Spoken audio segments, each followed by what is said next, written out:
भाई बहनों, आज की रोटी की कर सदस्य व्यक्तियों के लिए यीशु ख्रिस्तांची मधुर नावांची सप्रेम नमस्कार। आज की दिन 16 जून 2025 सोमवार। स्वर्गाचा स्वर्ग। गरज देव पृथ्वीवर वास करील का?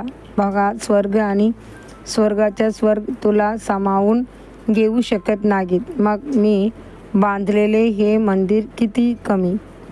पहिली राज्य 8वा अध्याय 27वा वचन. सुलेमान हा प्रभूचे मंदिर बांधणारा पहिला राजा होता.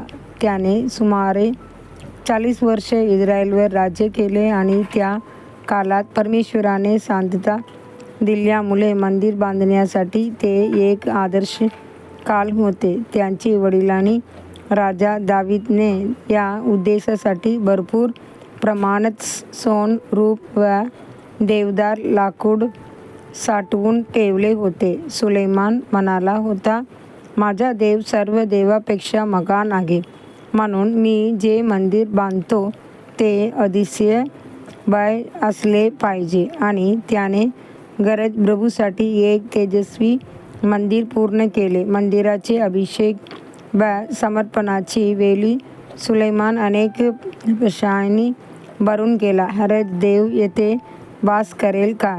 तो या मंदिरात आपली उपस्थिती भरेल का? त्याची महिमा येथे प्रकट होईल का? आपल्या प्रार्थनेत तो म्हणतो, गरज देव पृथ्वीवर वास करील का? बघा, स्वर्ग आणि स्वर्गाची स्वर्ग तुला सामावून घेऊ शकत नाहीत, मग मी बांधलेला हे मंदिर किती कमी. पहिली राजा 8वा अध्याय 27वा वचन. गरज आनंद आणि असीम असलेल्या देव त्याला स्वर्गाच्या स्वर्गी सामावून घेऊ शकत नाही. तो पृथ्वीवरील एका लहान वस्तूत कसा वास करू शकतो? प्रभू म्हणतो, स्वर्ग माझ्या सिंहासन आहे आणि पृथ्वी माझ्या पायासाठी आहे. तुम्ही माझ्यासाठी कोणते घर बांधणार आणि माझ्या विश्रांतीचे स्थान कुठे? येसाया 67वा अध्याय 1ला वचन.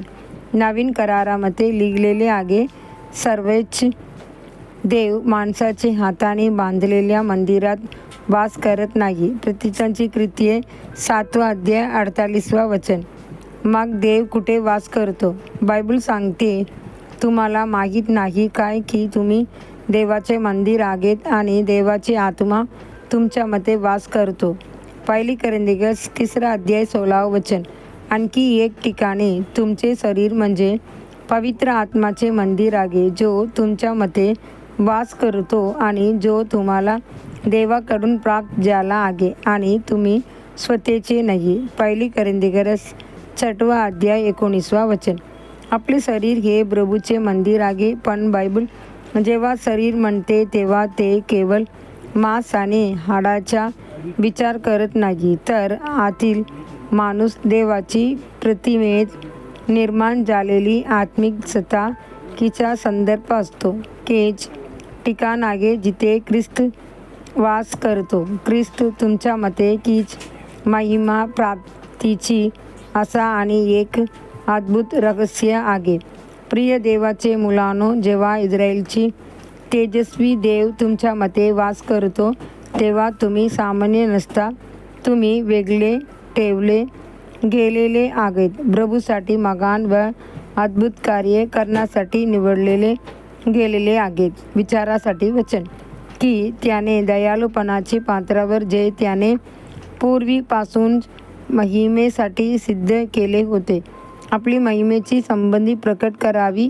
रोमकारस 9वा अध्याय 23वा वचन. आजचे बायबल वाचन सकाळी नेहेमिया अध्याय 4, 5 आणि 6.